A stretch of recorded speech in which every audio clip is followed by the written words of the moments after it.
जय राधा माधव कुंज बिहारी जय राधा माधव गोपीजन वल्लभ गिरिवरधारी गोपीजन वल्लभ गिरिवरधारी गोपीजन वल्लभ गिरिवरधारी गोपीजन वल्लभ जय राधा माधव कुंज बिहारी जय राधा माधव कुंज बिहारी गोपीजन वल्लभ गिरिवरधारी गोपीजन वल्लभ गिरिवरधारी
जसोदानंदन व्रज जगनंदन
Hare Rama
এরকম সৌভাগ্য হয়নি আপনাদের মতো ভক্তদের সম্মুখীন হওয়ার যে সৌভাগ্য, সেই সৌভাগ্য আমার হয় না।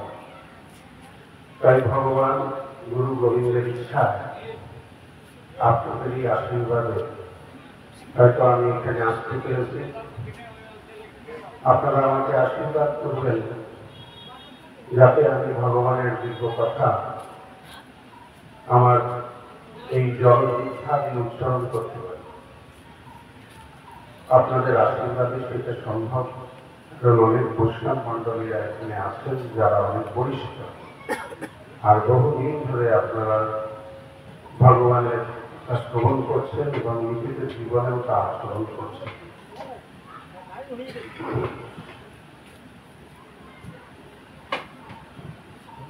তো প্রথমে আমি একটু মঙ্গলাচরণ করব। নমো বৈষ্ণবপাদায় কৃষ্ণ কৃষ্ণায় ভূতলে শ্রীমতে ভক্তি বেদান্ত স্বামী নামে নমস্তে সারস্বতী গৌরবাদী ভূতারিণে নির্বিশেষ শূন্যবাদী সত্যদেশকারিণে বাঞ্ছকল্পতরুভ্যশ্চ কৃপাসিন্ধুভ্যেব পতিতানাং পাবনেভ্যো বৈষ্ণবেভ্যো নমো নমঃ। नमो महावदन्नाय कृष्ण प्रेम प्रदाय कृष्ण कृष्ण चैतन्य नामे गौर कृष्ण नमः। हे कृष्ण करुणा सिंधु दीन बंधु जगत्पते गोपेश गोपिका कांत राधा कांत नमस्ते। तप्त कांचन गौरांगी श्री राधा वृंदावनेश्वरी विश्वभानुसुते देवी प्रणमामि हरिप्रिये। लीलाचार निवासाय नित्याय परमात्मने बलभद्र सुभद्रावान श्री जगन्नाथ हरे नमः। जय श्री कृष्ण चैतन्य प्रभु नित्यानंद श्री अद्वैत गदाधर शिवाचार्य गौर भक्तवृंद। हरे कृष्ण कृष्ण कृष्ण हरे हरे, हरे राम राम राम हरे हरे। हरे कृष्ण कृष्ण कृष्ण हरे हरे, हरे राम राम राम हरे हरे। हरे कृष्ण कृष्ण कृष्ण हरे हरे, हरे राम राम राम हरे हरे। जय श्री मंगलाचरण की जय, जय श्रील प्रभुपाद की जय। निताय गौर श्रीनाथ प्रेमानंदे हरि हरि। तो श्रील प्रभुपाद কে আপনারা চেনেন? অভয় চরণ ভক্তি বেদান্ত স্বামী ছিল প্রভুপাদ।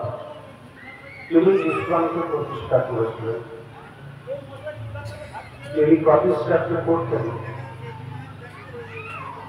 ওনার যে বন্ধু, সেই সময়কার বন্ধু ছিল নেতাজি সুভাষচন্দ্র, যাকে আপনারা খুব ভালো জানেন। নেতাজি সুভাষচন্দ্রের সঙ্গে এক ক্লাসে পড়তেন প্রতিষ্ঠা। নেতাজি সুভাষচন্দ্র বোস তখন ইংরেজদের বিরুদ্ধে যুদ্ধ করবার জন্য, স্বাধীনতা সংগ্রাম করবার জন্য প্রচেষ্টা করছিলেন, আরো ভালো ভালো ব্যক্তিদের জোগাড় করছিলেন তার মিশনে যোগ দেওয়ার জন্য। ছিল প্রভুপাদ মানে অভয় চরণ ভক্তি বেদান্ত স্বামী, তাকেও তিনি আমন্ত্রণ করেছিলেন। তখন তার নাম ছিল অভয় চরণ। ওনাকে আমন্ত্রণ করেছিলেন, তো উনি রাজিও ছিলেন। উনি রাজি হয়েছিলেন যে উনি যাবেন। এক সময় ওনার ঠিক কিছুদিন পরে ওনার এক বন্ধু, খুব ক্লোজ ফ্রেন্ড, ওনাকে বললেন যে একজন সাধু আছে, তুমি যাবে আমার সঙ্গে সে সাধুকে দেখতে, সাধু দর্শনে যাব। তো অভয়চরণ বলছে যে আমি ছোটবেলা থেকে অনেক সাধুদের দেখেছি, আমার বাড়িতে আসতো, আমার বাবা তাদের ভগবানের প্রসাদ খাওয়াতে, তারপরে বস্ত্র প্রদান করতে, তো কিছু অর্থ দিতেন, তারপরে সাধুরা চলে যেত।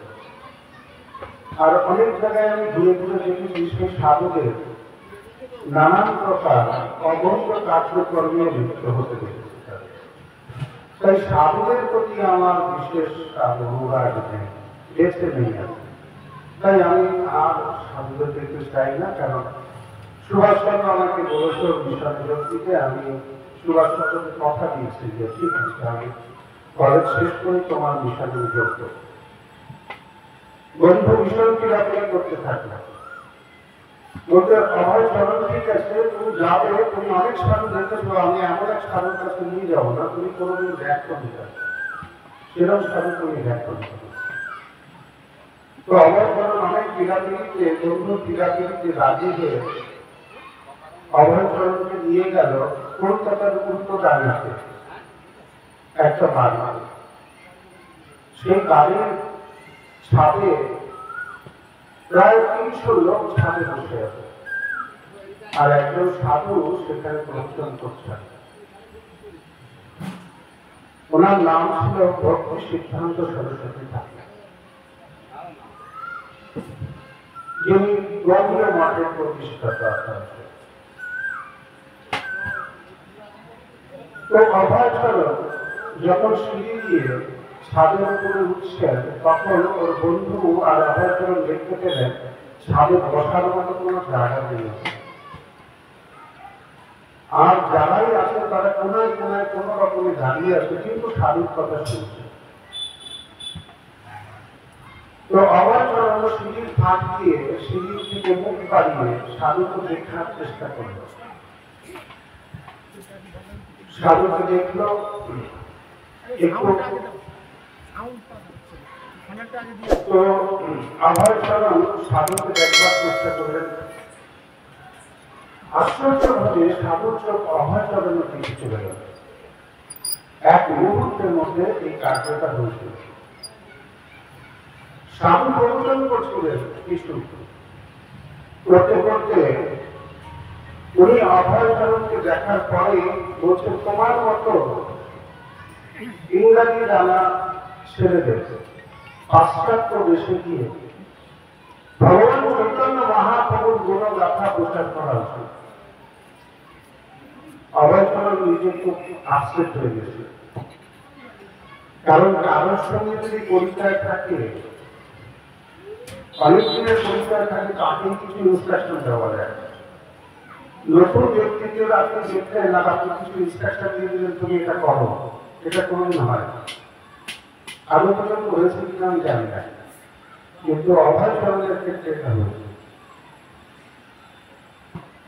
ভক্তি সিদ্ধান্ত সরস্বতী ঠাকুর ওনাকে এক ঝলক উকি মেরে দেখেছে, সেইখানে চোখে চোখ পড়ে গেছে, সেইখানেই ওনাকে বলে দিয়েছিলেন তোমার মতো ইংরাজি জানা ছেলে পাশ্চাত্য দেশে ভগবান চৈতন্য মহাপ্রভুর আদর্শকে প্রচার করা উচিত।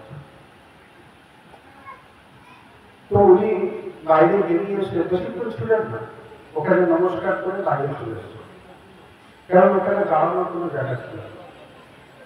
বাইরে চলে এসে সারা রাত ঘুমাতে পারেনি, আর খালি এটাই ভেবেছে কি করে সম্ভব, উনি কি করে জানলেন আমি ইংরাজি মাধ্যমের ছাত্র।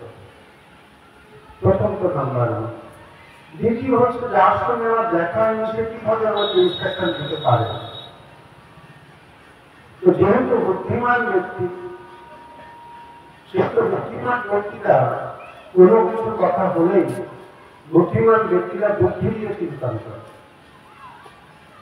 তখন থেকে উনি বারবার সেই সাধুর সঙ্গে দেখা করবার জন্য বাগবাজার মন্দির, উল্টোডাঙ্গা মন্দির, যেখানে যেখানে ওই সাধু প্রবচন করতেন সেখানে সেখানে গিয়ে সাধু প্রবচন শুনতেন, ভিড়ের মাঝখানে চুপচাপ বসে। একদিন মন্দিরের বাগবাজার মন্দিরের প্রেসিডেন্ট ভক্তি সিদ্ধান্ত সরস্বতী ঠাকুর মহাশয়কে, গুরুদেবকে তিনি অভয় চরণের সঙ্গে পরিচয় করে দিয়েছিলেন যে গুরুদেব ইনি হচ্ছেন অভয় চরণ। তো গুরুদেব বললেন, আমি ওকে চিনি অনেক আগে থেকে, আমি দেখেছি ও আমার অনেক প্রবচনে এখানে এসে বসে আর মন দিয়ে গ্রহণ করে। দীর্ঘ সময় পার হয়ে যায়, ধীরে ধীরে অভয় চরণের ভক্তি বৃদ্ধি প্রাপ্ত হয়।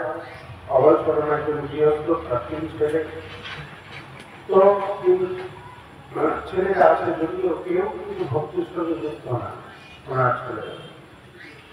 কিন্তু অভয় চরণ ধীরে ধীরে ধীরে ধীরে তিনি ভক্তি মার্গে প্রবেশ করেন এবং সেই সাধুর সঙ্গে, ওনার গুরুদেবের সঙ্গে ওনার সম্পর্ক আরো বৃদ্ধি হতে থাকে।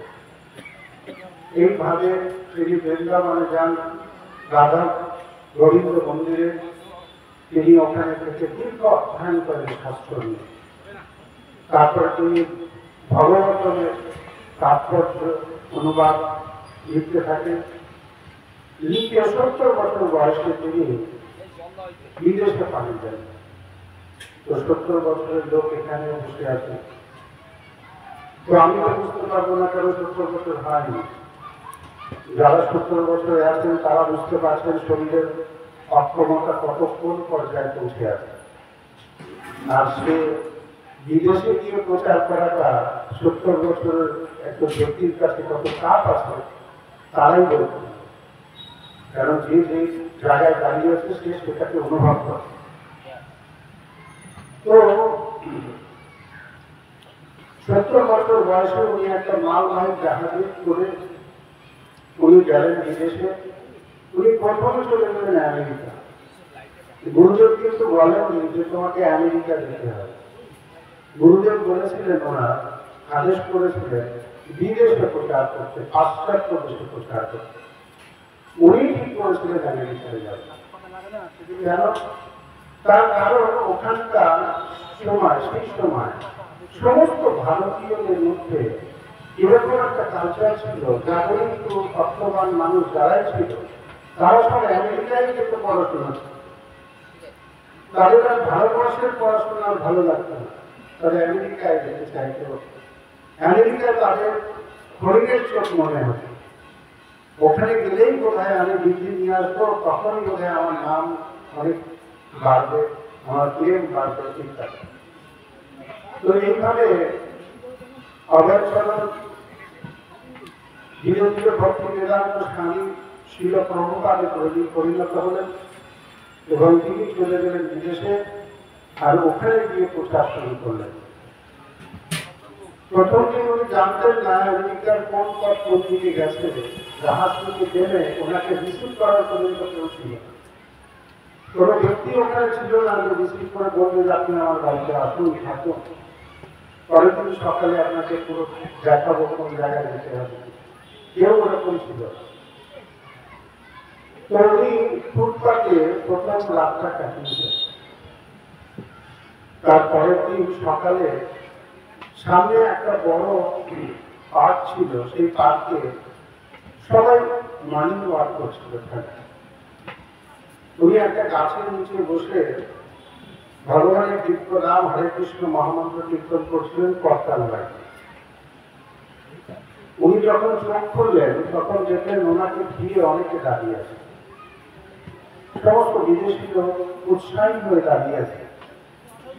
বিদেশিরা গেরুয়া বসনধারী দেখতে জানতেন তিনি ভারতবর্ষে দিয়েছে, কারণ বিদেশে যেমন ভোগ ঐশ্বর্য সব অ্যাভেলেবেল আছে, ভারতবর্ষের ধার্মিকতার মানুষও তো অনেক আছে। ধর্ম এবং ধার্মিকতা দুটোই ভারতবর্ষেই আছে। তো ওরা সেজন্য শ্রদ্ধাশীল আছে। তো চোখের সামনে যখন দেখতে পেলেন একজন বয়স্ক ব্যক্তি করতাল বাজিয়ে কি একটা করছে, তো তখন জিজ্ঞেস করলেন যে আপনি কি বলছেন, কি নাম করছিলেন, একটা কি বলছিলেন, আর এটা কি বাজাচ্ছিল, এই জিনিসটা কি? খুব সুন্দর লাগছিল শুনতে। উনি তখন বললেন এটা করতাল, আর আমি ভগবানের দিব্য নাম কীর্তন করছিলাম। বলছি ভগবান, কিন্তু ভগবান তো যিশু, আমি কোথায় গেছেন না উনি গড তো যিশু, যিশুর নাম তো করছিলেন। আমরা তো ছোটবেলা থেকেই ওনাকে পুজো পাঠ করছি, ওই এরকম নাম তো শুনি, যিশুর নাম তো করছিলেন। তখন উনি বললেন যে যিশু তো ভগবান মান। এই কথা যখন বললেন তখন ওরা হঠাৎ হয়ে গেল, বললো একজন বিদেশি ব্যক্তি, ভারতীয় ব্যক্তি, সে আমাদের দেশে এসে আমাদেরই ভগবানকে বলছে সে ভগবান। তো এই কথাটা যখন ওখানে প্রকাশ হলো, সঙ্গে সঙ্গে ভগবানের ইচ্ছা, ভগবান চান কিভাবে প্রচার করতে পারে, নাহলে একজন ব্যক্তির কি ক্ষমতা? ভগবান আর তার গুরুর কত শক্তি, সেই শক্তিতে প্রচার করছে। এইবার যখন এটা হলো, সারা পেপারে, ওখানকার বড় বড় পেপারে ছবি দিও না, প্রকাশ হলো ভারতবর্ষ থেকে একজন সন্ন্যাসী এসেছেন যিনি যিশুকে বলছেন তিনি ভগবান না। অনেক পত্রকাররা সব ওনাকে খুঁজছেন, ওনার তো থাকার জায়গা নেই, ওনার তো কোনো থাকার জায়গা ছিল না। উনি ওখান থেকে বেরিয়ে নিজে হাঁটতে হাঁটতে চলছিলেন, তো একজন ব্যক্তি দয়া করে বলছেন যে আমার না গ্যারেজের গাড়িটা আমি তো সারাতে দিয়েছি, তো কিছুদিন জন্য গ্যারেজটা খালি আছে, তো আপনি একজন ভারতীয় সন্ন্যাসী, তাই আপনি যদি গ্যারেজটা থাকেন তো আমার কোনো অসুবিধা নেই। তো একটা গ্যারেজ ছিল, যেটা গ্যারেজ তো জানেন কত পরিষ্কার থাকে, এটা তো আপনাদের সবারই জানা আছে। তো ওইরকমই একটা অপরিষ্কার ঘর ওনাকে দিয়েছিলেন, আর বলেছিলেন যখন গাড়িটা ঠিক করলো তখন কিন্তু গ্যারেজটা থাকতে হবে আপনাকে, এইটুকু বলেছে। তো ওনার একটা থাকার মতো জায়গা ছিল, জায়গা হয়েছিল সেই গ্যারেজ। ওই গ্যারেজে উনি প্রথমে ঢুকলেন, এরপরে পত্রকাররা সব খুঁজতে থাকছে কোথায় সে ঢুকলো, কোথায় চলে গেল, খুঁজে খুঁজে খুঁজে খুঁজে তারা পেয়ে গেল গ্যারেজের ভিতরে। সবাই ওনাকে ঘুরেছে, আপনি কি করে বললেন যীশু খ্রিস্ট ভগবান না? এটা প্রমাণ করতে পারেন আপনি? বলুন আমরা প্রমাণ করতে পারি। কেন করতে পারবো না? যীশু খ্রিস্টকে যখন ক্রুশবিদ্ধ করা হয়েছিল তখন উনি কি বলছিলেন যে ভগবান এরা জানে না এরা কি করছে, তুমি এদের ক্ষমা করো। তো যীশু খ্রিস্ট যদি স্বয়ং ভগবান হলে তাহলে উনি আবার তাকে প্রার্থনা করছেন। এর থেকে প্রমাণ করা যায় যে যীশু খ্রিস্ট ভগবান, ভগবানের মেসেজ আছে। তখন এই কথা যখন চারদিকে প্রকাশ হয়ে গেল তখন বেশ কিছু ব্যক্তির মাথায় এটা আসলো, সত্যি আমরা কিন্তু ভুল বইতে বুঝছিলাম। আজকে অনেক সত্য কথা বলে দিলেন যে ধীরে ধীরে ধীরে ধীরে ধীরে ধীরে ওই অঞ্চলে হরিনাম প্রচার হতে থাকত। তারা জিজ্ঞেস করলো তাহলে ভগবানকে? তুমি বললেন ভগবানের নাম হচ্ছে, একটা নাম আছে, তার নাম হচ্ছে কৃষ্ণ। কৃষ্ণ হচ্ছে ভগবানের নাম। কৃষ্ণ কথার অর্থ সর্ব আকর্ষক, তিনি সবাইকে আকর্ষণ করেন। বৃন্দাবনের নদীকে, ঘাসপালা, পশু পাখি সবাইকে তিনি আকর্ষণ করেন। কৃষ্ণ হচ্ছে এই জগৎ না অনন্ত কোটি ব্রহ্মাণ্ডের মালিক, সৃষ্টিকর্তা, আর আমরা হচ্ছে তারই সন্তান। তাই আমাদের কর্তব্য হচ্ছে ভগবানের সেবা করা।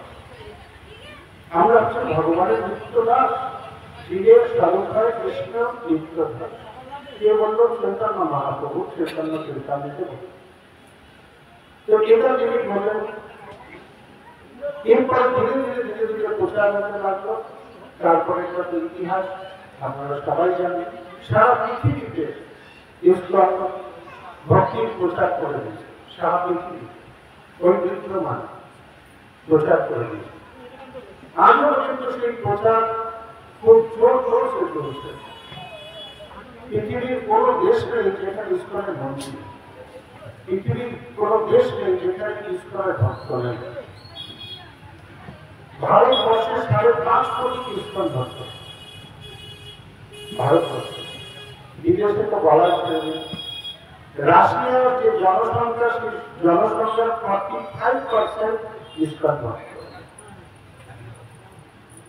শুধু তাই না, চীনের মতো একটা দেশ যারা 40 সব জিনিসকে খেয়ে নেয়, যা চলাফেরা করে তাই ওরা জানে সব আমার খাওয়ার বস্তু।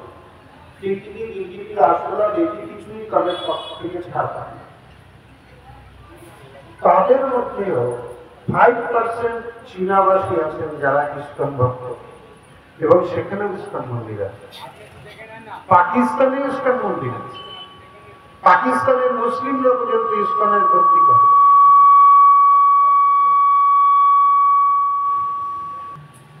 তো ভগবানের দিব্য নাম কোন জাতি ধর্ম এর উপরে এফেক্ট করে না। এরকম না আমি এই জাতির, আমি এই ধর্মের, আমি ভগবানের নাম করতে পারবো। এই যে কনসেপ্টটা, সবাই ভগবানের দিব্য নাম কীর্তন করতে পারে, এই কনসেপ্টটা শিল প্রভুপাদ সারা পৃথিবীর কাছে উন্মুক্ত করে দিয়ে গেছে। কেউ ভগবানের দিব্য নাম কীর্তন করতে পারে। কেন? কারণ ভগবান হচ্ছে সমস্ত জীবের পিতা। উনি নিচেই গীতাতে বলেছেন আমি বীর্যপদ। তো আমি যদি পিতা হই তাহলে সবাই সন্তান। তো সন্তানরা তার পিতাকে ডাকতেই পারে। এতে কে মুসলিম, কে হিন্দু, কে খ্রিস্টান, কে বুদ্ধিস্ট, এসবের দরকার। কারণ এটাই হচ্ছে সনাতন ধর্ম। সনাতন ধর্ম কথার অর্থ হচ্ছে যে ধর্মটাকে আপনি চাইলে নিজের থেকে বাদ দিতে পারবেন না, আপনি যদি চানও বাদ দিতে পারবেন না। এটা হচ্ছে সনাতন ধর্ম। উদাহরণ যদি দিই, যেমন জলের তারল্যতা, জল তরল, এটাকে আপনি ওর থেকে কেড়ে নিতে পারবেন না। যদি আপনি বলতেন যে আমি কেড়ে নেব, আমি জলকে ফ্রিজিং করে দেব, করে দিন, বরফ হয়ে যাবে, তারল্যতা কেড়ে নিয়েছেন, ঠিক আছে। কিন্তু যেই সময় ওকে প্রকৃতির কাছে নিয়ে আসবেন না, নর্মাল ওয়েদারে নিয়ে আসবেন, সঙ্গে সঙ্গে সে তরল হয়ে যাবে। তো তারল্যতা কাটতে পারবেন না। যেমন আগুন, আগুনের থেকে আপনি তাপ আর আলো কেড়ে নিতে পারবেন না, ওটা আগুনের ধর্ম, ওটা কাটতে পারবেন না, আপনি চাইলেও কাটতে পারবেন না। এটা হচ্ছে সনাতন ধর্ম। সনাতন ধর্ম হচ্ছে যেটাকে আপনি চেঞ্জ করতে পারবেন না। তো প্রতিটি জীবের মধ্যে যে সনাতন ধর্ম হচ্ছে, সেটা হচ্ছে আমরা জীব কৃষ্ণের নিত্য দাস। এই দাসত্ব ভাব আপনি কাটতে পারবেন না জীবের ভেতর থেকে। কারণ এই সেবা ভাবটা আপনি কাটতে পারবেন না। আপনি যদি আপনার পরিবারের সেবা করছেন, আপনার পরিবারের লোকও আপনাকে সেবা করছে। সবার ধর্ম হচ্ছে সেবা করা। তো সেবাটা কিন্তু আপনি থাকতে পারবেন না। এটাই হচ্ছে সনাতন ধর্ম। আর যে সব ধর্মগুলো আছে, হিন্দু ধর্ম, মুসলিম ধর্ম, বুদ্ধিস্ট ধর্ম, খ্রিস্টান ধর্ম, এগুলো চেঞ্জ করতে পারবেন আপনি চান। আপনি যদি খ্রিস্টান হন, যদি আপনার মনে হয় যে আমার খ্রিস্টান ধর্ম ভালো লাগছে না, আমি হিন্দু হয়ে যাব, বহু খ্রিস্টান হিন্দু হয়ে গেছে। আবার আপনি যদি চান আমি হিন্দু, আমার হিন্দু ধর্ম ভালো লাগছে না, আমি মুসলিম হয়ে যাব, বহু হিন্দু মুসলিম হয়ে গেছে। তো এই ধর্মগুলোকে আপনি চেঞ্জ করতে পারবেন। এটা হচ্ছে ভৌতিক ধর্ম, শরীর কেন্দ্রিক ধর্ম, শরীরের সঙ্গে টাচিং করা। হিন্দু ঘরে জন্মলে আপনি অটোমেটিক হিন্দু ধর্মের মধ্যেই আসছেন। মুসলিম ধর্মের যদি জন্ম হয় তো আপনি মুসলিম হয়ে যাচ্ছেন। এটা শরীরের সঙ্গে ঠিক আছে, কিন্তু সনাতন ধর্ম আত্মার সঙ্গে রেখেছে। শরীরের আত্মার মধ্যে ডিফারেন্স আছে। শরীরটা হচ্ছে একে জ্বালিয়ে দেওয়া যায়, পুড়িয়ে দেওয়া যায়, কবর দিয়ে দেওয়া যায়, কিন্তু আত্মাকে নষ্ট করা যায় না, বিনষ্ট করা যায় না। কিতাবে অনেক জায়গায় ভগবান লিখেছে। আত্মা কি করবে? আমার কর্মফল অনুযায়ী সে আরেকটা শরীর ধারণ করবে। কারণ যদি মৃত্যু হচ্ছে বিষয়ের চিন্তা করতে করতে, ভগবান বলছেন অন্তিমের কারণ যদি মৃত্যু হচ্ছে আর ভগবানের কিন্তু নাম কীর্তন করতে পারছে না, তার যদি মৃত্যু হচ্ছে ভগবানের নাম ছাড়াই, তবে সেই ব্যক্তি পরবর্তীকালে পুণ্য পাপ যেটুকু তৈরি হয়েছে সেইটুকু স্বর্গ আর নরকে খরচা করে এসে সে আবার যখন জন্ম নেবে, মনুষ্য শরীর নাও পেতে পারে। মনুষ্য শরীর পাবে এরকম কোনো গ্যারেন্টি নেই, কিন্তু শরীর পাবে পাক্কা। শরীর পাবে পাক্কা, যেহেতু বিষয় নিয়ে চিন্তা করেছে, তো বিষয় শরীর তৈরি হয়ে গেল। বিষয় শরীর কি আছে?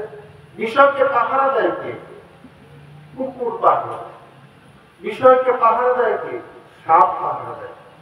বিষয় এরা গৃহের মধ্যে থাকতে চায়। টিকটিকি আছে আপনার গৃহে? আছে না? আপনি কথা বলে টিকটিক করে কিনা? আপনি বাংলায় কথা বলছেন, ও বাংলা জানে? কি করে টিকটিক করছে? কোনোদিন ভেবেছেন এটা কি করে হলো? কিন্তু আপনি বললেন ওই যায়, কথা সত্যি কিনা? টিকটিক করলো কিনা? ঠিক ঠিক ঠিক করলো কিনা? কিন্তু কোনোদিন ভেবেছেন যে তবে কিন্তু কি করে বাংলা জানলো? আমি তো বাংলায় কথা বলছি, কেউ ভাবতে পারে আমি হিন্দিতে কথা বলছি, এ ঠিক ঠিক করছে। তার মানে হচ্ছে ওই শরীরটা বিষয় শরীর। আমাদের এই কোনো পূর্বপুরুষ তারা বিষয়ের চিন্তা করতে করতে আমাদের গৃহের মধ্যে তার জন্ম হয়ে গেছে এই শরীর। বোঝা গেছে না? তো এই জন্য আমাদের ভীষণ কনসাস থাকতে হবে যে আমরা যেন আমাদের এই দুর্লভ মনুষ্য জীবনটাকে আমরা যেন হেলায় নষ্ট না করে দিই। আমাদের যেন এই দুর্লভ মনুষ্য জীবনটা নষ্ট না হয়ে যায়।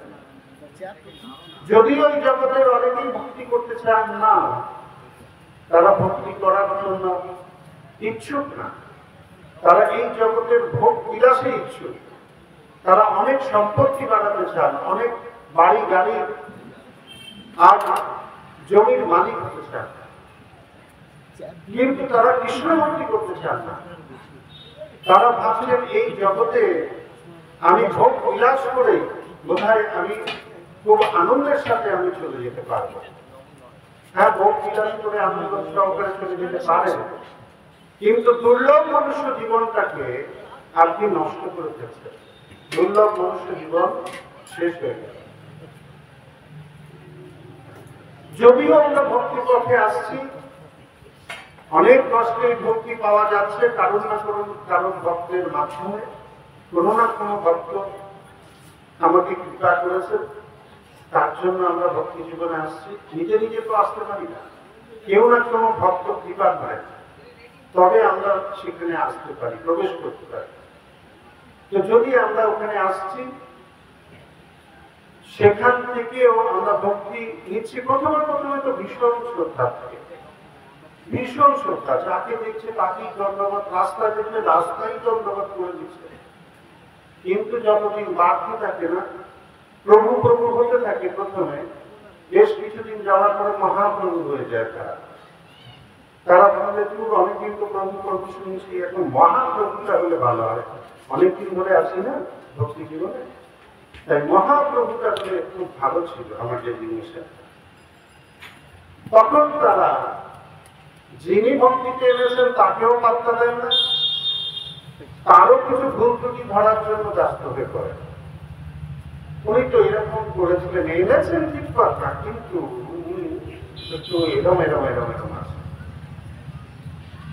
তো যদিও ভক্তি খুব দুর্লভ, পাওয়া যায় না, ভগবান বলেছেন কোটি কোটি জীবের মধ্যে কেউ আমার ভক্তি পথে আসতে পারে, আমাকে স্মরণ করতে পারে, আমার নাম কীর্তন করতে পারে, খুবই দুর্লভ। কিন্তু আমরা এই দুর্লভ বস্তুটাকে পেয়েও আমরা বুঝতে পারি না এই কত বড় বন্ধনীয় বস্তু। যেমন আমাদের বাড়িতে মূলধন বস্তুগুলোকে আমরা লুকিয়ে রেখেছি। আপনি আপনার জমি, বাড়ি, দোকানের দলিল এমন জায়গায় রেখেছেন আপনি জানেন আর আরেকজন আপনার স্ত্রীও জানতে পারে। মাতাজিরা সোনার চুল, কানের চুল, গলার এমন জায়গায় লুকিয়ে রেখেছেন পতিদেব জানতে পারে বা মাতাজি জানতে পারে, দুইজন লুকিয়ে রেখেছেন। কেন? ওটা মূল্যবান বস্তু। আপনি বারান্দায় রেখে দেননি, সবার সামনে ওপেন করে রেখে দেননি। তাই আমাদের যেন মনে থাকে ভক্তিটাও খুব মূল্যবান বস্তু, একেও লুকিয়ে রাখতে হবে, একেও যত্নে রাখতে হবে, একে হেলা ফেলা করলে হবে। তাই আমরা যদি এর যত্ন না নেই, এ কিন্তু কখনোই আমাদের থেকে ছেড়ে চলে যেতে পারে, কখনো চলে যেতে পারে। কিন্তু এই জগতে বহু মানুষ নিজেদের এই ভৌতিক বস্তু প্রাপ্ত করে নিজেরা আনন্দ করতে চায়, পরকালের কথা চিন্তা করে না। তো আমরা ভাবি যে ভক্তি আমাদের দিয়েছে, আমরা পেয়েছি, আমাদের গুরুদেব কৃপা করেছেন, আমার জন্মে জন্মের পাপ উনি তো গ্রহণ করে দিয়েছেন, আমাকে তো হালকা করে দিয়েছেন। আমিও তো আমার গুরুদেবকে পাপটা দিয়ে আসলাম। উনি হুইল চেয়ারে থাকুন আর ওনার হাত টেরা হয়ে যাক, ওনার মাথা বেঁকে যাক, ওনার মুখ বেঁকে যাক, যাই হোক, তাহলে আমার গুরুদেবের কি অবস্থা না? একবারও ভেবেছেন আমার পাপটা কেন করছেন? ওনার ওই অবস্থা হওয়ার কথা না, উনি তো উন্মাদ, ওনার ওই অবস্থা হওয়ার কথা না। আমাদের পাপ নিয়ে উনি এখন ওইখানে বসে আছে, ওইরকম অবস্থায় আছে। একবারও আমাদের কৃতজ্ঞতায় ভাববো না যে গুরুদেব আমার থেকে পাপ নিয়ে নিয়েছে, আমাকে তবে কিভাবে গুরুদেবের সেবা করা উচিত, আমাকে কিভাবে ভক্তি করা উচিত, গুরুদেবের প্রচার কাজে সহায়তা করা উচিত, আর গুরুদেব যাতে প্রসন্ন হয় তার ব্যবস্থা করা উচিত। সেগুলো না করে আমরা কি করছি? নিজেদের মধ্যে কলহ করছি, নিজেরা বলছি ও ভালো, এ খারাপ, একই জায়গায় আছি কিন্তু কেউ কাউকে দেখতে পাচ্ছি না। এটার ফলে কি হলো? কি গুরুদেব খুশি হবে? গুরুদেব এই জন্য কি আমাদের দীক্ষা দিয়েছেন না ভগবানের নাম কীর্তন করে নিজের জীবনকে উদ্ধার করবার জন্য এই দীক্ষাটা তিনি দিয়েছিলেন? তো সেগুলো কি আমরা করছি? এই জগতে 5 দিনের জন্য যদি আপনি দার্জিলিং ঘুরতে যান,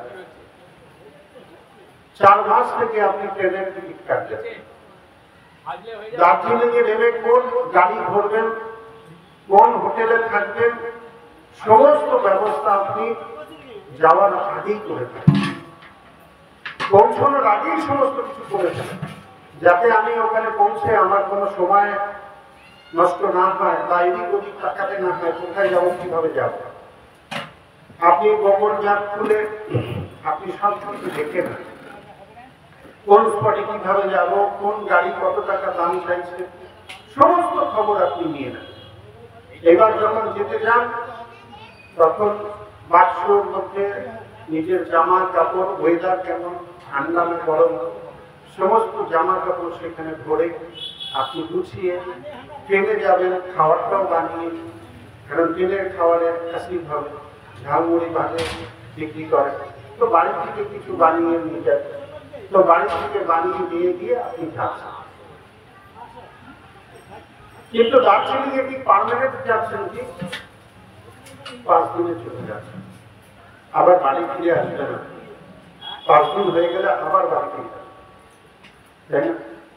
কিন্তু কখনো ভেবে দেখেছেন 5 দিনের জন্য যদি এত অ্যারেঞ্জমেন্ট করতে হয় এত আগের থেকে, আর লাইফ টাইম এই সংসার থেকে চলে যেতে হবে, আমাদের ফিরে আসবো না, কোনো অ্যারেঞ্জমেন্ট আছে আমাদের?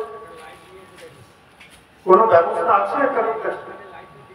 লাইফ টাইম চলে যেতে হবে এই সংসার থেকে, লাইফ টাইম ফ্যামিলিকে ছেড়ে দিতে হবে, লাইফ টাইম ছেড়ে দিতে হবে এই জায়গা, ফিরে আসতে পারবো না। অ্যারেঞ্জমেন্ট করেছে, বাক্স পাকটা গুছিয়েছে, কি নিয়ে যেতে হবে, কি লাগে ওখানে, কিভাবে যাওয়া যায় ওখানে, কার চলন আশ্রয় করে ওই ব্যবস্থাগুলো করা যায়, একবারও কি ব্যবস্থা করেছে? তাহলে ভেবে দেখুন, ভগবান মানব জীবন দিল, সুন্দর মানব জীবনটা দিল, পশু পাখির জীবন থেকে বাদ করে এনে মানব জীবন দিল, অনেক ফেসিলিটি এই শরীরের মধ্যে। একটা অ্যান্ড্রয়েড ফোনের ফেসিলিটি আর একটা প্যাড আলা টিপি ফোনের থেকে অ্যান্ড্রয়েড ফোনের ফেসিলিটি অনেক বেশি, তাই না? একটা অ্যান্ড্রয়েড ফোনের যেরকম ফেসিলিটি, সেই ফেসিলিটি এই শরীরের আছে। চিন্তা করতে পারে, কথা বলতে পারে, বুঝে শুনে এদিক ওদিক চলে যেতে পারে, ইচ্ছা খুশি দেখতে পারে, সমস্ত কিছু ব্যবস্থা আছে। আর কি প্যাডে 3-4টে আইটেম আছে, গান শোনো, কথা বলো, কিছু রেকর্ড করলে করতে পারো, বা একটু হোয়াটসঅ্যাপ করতে পারো। সেগুলো হচ্ছে পশু শরীর। পশু শরীরেও কিছু ফেসিলিটি আছে, কিন্তু পশু শরীরের থেকে মানব শরীরের ফেসিলিটি দ্বিগুণ চৌগুণ আছে। তো একবারও কি ভেবে দেখেছি ভগবান আমাকে কেন এই শরীরটা দিল? আপনার বাচ্চা যদি ফোন নিয়ে গেম খেলতে চায়, আপনার দামি 17-18 হাজার টাকার যে অ্যান্ড্রয়েড ফোনটা আপনি নিয়েছেন, সেটা নিয়ে নাড়াচাড়া করতে চায়, আর ওটা নিয়ে খেলতে খেলতে ওর হাত থেকে দুম করে ভুলে যায়, তখন আপনি আটকে ওঠেন, আপনি দৌড়ে গিয়ে ওর থেকে ফোনটা কিনে নেন। আর কি ও চাইলেও দেয় তো আপনি? আর কি দেবেন? কেন দেবেন না? ও তো আপনার সন্তান, কেন ইউজ করতে দেবে না? ও জানে না এর মর্ম কি আছে, ইউজ করতে জানে না। ওর হাত থেকে পড়ে যাচ্ছে, কত দামি ফোন আছে, ভেঙে গেলে অনেক টাকা লাগবে, তাই না? ইউজ করতে জানে। তো ভগবান আমাদের মানব শরীর দিয়েছেন ভোগ বিলাস করবার জন্য নয়। ভগবান আমাদের মানব শরীর দিয়েছেন ভগবানের দিব্য নাম কথা শ্রবণ করে, সাধু গুরু বৈষ্ণবের সঙ্গ করা, নিজের দিব্য নাম কীর্তন করে ভগবানকে ভোগ নিবেদন করে প্রসাদ গ্রহণ করা, করে নিজেকে তৈরি করে ভগবত ধাম চলে যাওয়া। আর কিছু বিশেষ কিছু নেই এর মধ্যে। তো যদি আমরা এই মানব জীবনটাকে ইউজ করতে না পারি, ভগবান যেভাবে চেয়েছেন ইউজ করতে না পারি, তো ভগবান আমাদের এই শরীরটা দেবেন না। ভুল আছে কি? ভগবান কি ইচ্ছাকৃত করছেন কি এটা? আপনাদের কি মনে হয় যে ভগবান ইচ্ছাকৃত করছেন? কোন ইচ্ছাকৃত করার কেন? আপনি ইউজ করতে পারেন, আপনি এই মানব শরীরটাকে ইউজ করতে পারবেন না। যেমন আপনার সন্তান অ্যান্ড্রয়েড ফোনটাকে ইউজ করতে পারেনি, আপনি কেড়ে নিয়েছেন, আর চাইলেও ইচ্ছা। সেম ভগবান এই মানব শরীরটা দিয়েছেন, এই শরীরটা দেওয়ার ফলে ইউজ করতে না পারলে ভগবান কিন্তু এই শরীরটা দেবেন।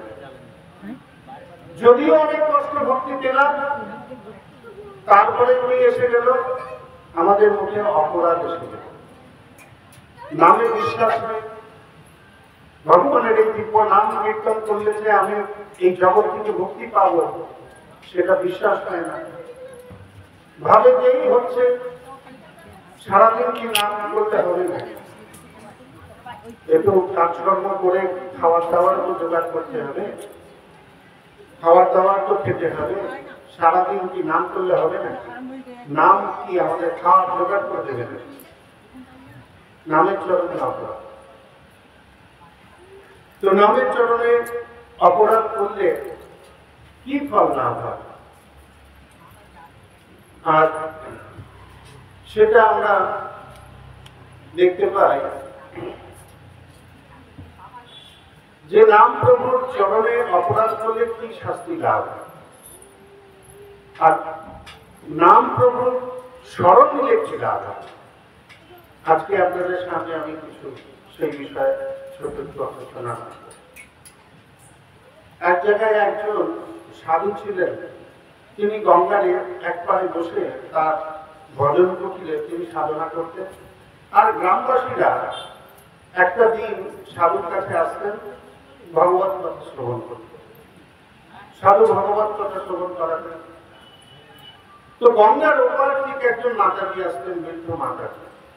তিনি কি করতেন, তিনি তার যে বাড়িতে গাভী আছে সেই গাভীর দুধ সাধুর জন্য নিয়ে আসতেন, ভগবানকে ভোগ নিবেদন করে সাধু যাতে পান, এটা ওনার সেবা। তো উনি করতেন, গঙ্গার ওপার থেকে তিনি আসতেন। এইভাবে চলছে অনেক দিন। সাধুও জানে যে উনি গঙ্গার ওপার থেকে আসেন। তিনি একদিন ভগবত কথার মধ্যে বলছিলেন যে নামের এত মহিমা আছে, নাম কেউ যদি হৃদয় থেকে গ্রহণ করে আর নাম যদি সে ঠিক ঠিক করে আর তার উপরে ভক্তি রাখে, শ্রদ্ধা রাখে আর বিশ্বাস রাখে, সে ব্যক্তি তো গঙ্গার উপরে হেঁটে চলে যাবে। ওইবার গঙ্গার উপর দিয়ে হেঁটে ওইবার চলে যাবে। নাম প্রভু এত সত্য।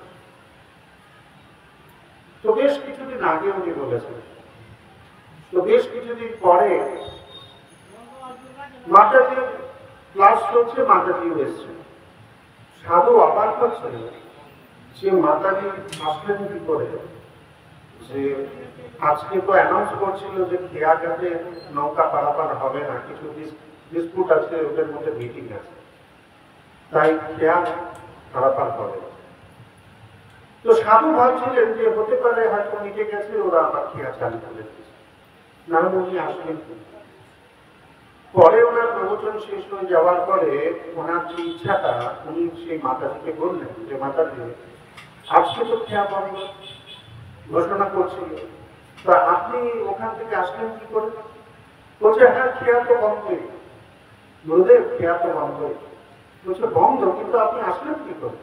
বলছে ওই যে আপনি বলেছিলেন নাম যদি হৃদয় থেকে করো আর নাম প্রভুর চরণে অপরাধ না হয় তবে তুমি গঙ্গার উপর দিয়ে হেঁটে চলে আসতে পারবে। আমি আপনার কথা শুনে নাম করে আমি চলে এলাম গঙ্গার উপর দিয়ে। সাধুর বিশ্বাস, সাধুর কাছে এরকম হয় নাকি? এরকম হয় নাকি যে একজন নাম করতে করতে গঙ্গার উপর দিয়ে চলে আসবে? তো বললাম আচ্ছা মাতাজি যাবেন কি করে? বলছে যেরকম ভাবে আসলে ওইভাবেই চলে যাবো। বলে ঠিক আছে, আমি একটু দেখবো আপনি কিভাবে যাচ্ছেন। তো সাধু পিছন পিছন গেলেন। সাধু গেলেন আর দেখলেন মাতাজি নাম করতে করতে গঙ্গার ওই পারে গিয়ে টাকা দিচ্ছে, বলে গুরুদেব আমি পৌঁছে গেছি, ওইখান থেকে চলছে। গুরুদেব এই পারে, গুরুদেব ভাবছে আমি ভগবত কথা বলেছি এই জন্য, আর মাতাজি তো বেশি দিন আসেননি এখানে, তো আমি ভগবানের দিব্য নাম মহিমা কীর্তন করেছিলাম, এটা আমারও মনে আছে। কিন্তু মাতাজি যদি এই কদিনের মধ্যে শুনে গঙ্গার উপর দিয়ে হেঁটে চলে যেতে পারে, তা আমি তো গুরুদেব, আমি তো এরকম কতজনকে করেছি, তো একটা টেস্ট করি।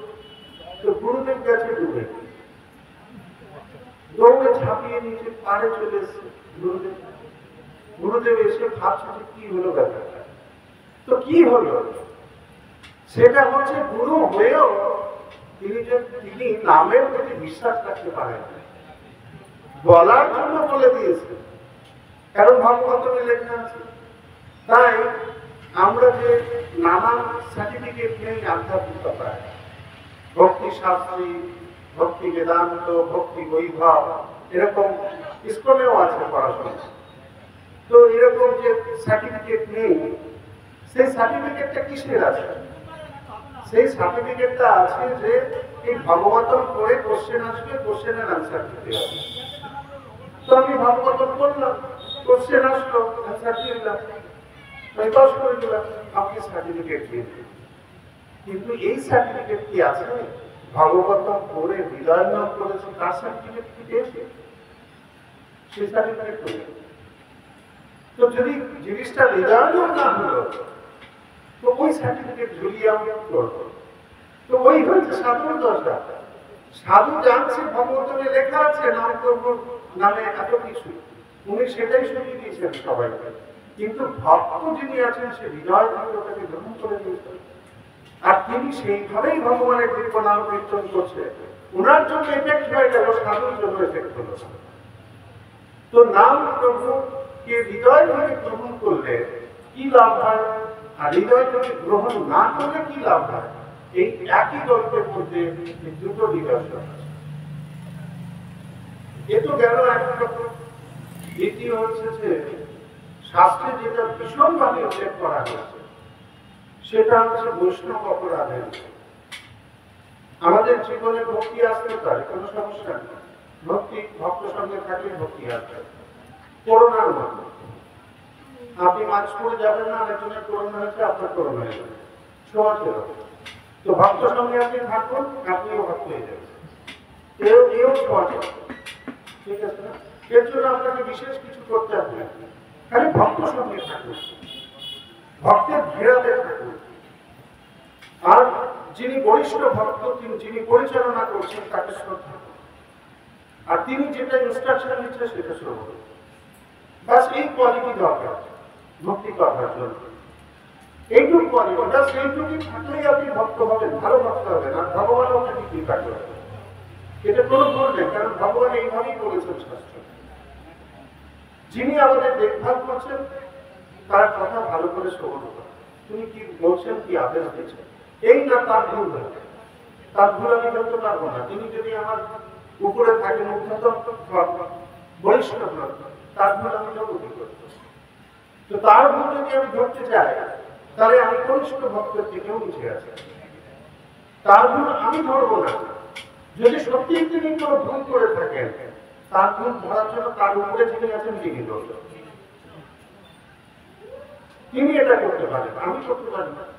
আমার কাছে তাকে সম্মান করে, তার শ্রীমুখ থেকে কথা শুনে, উনি যেরকম বলছেন, আদেশ করছেন, সেইভাবে সেবা করে আমি যদি এই কাজটা করি, তবে আমার জীবনের ভক্তি খুব সুন্দর হয়ে যাবে।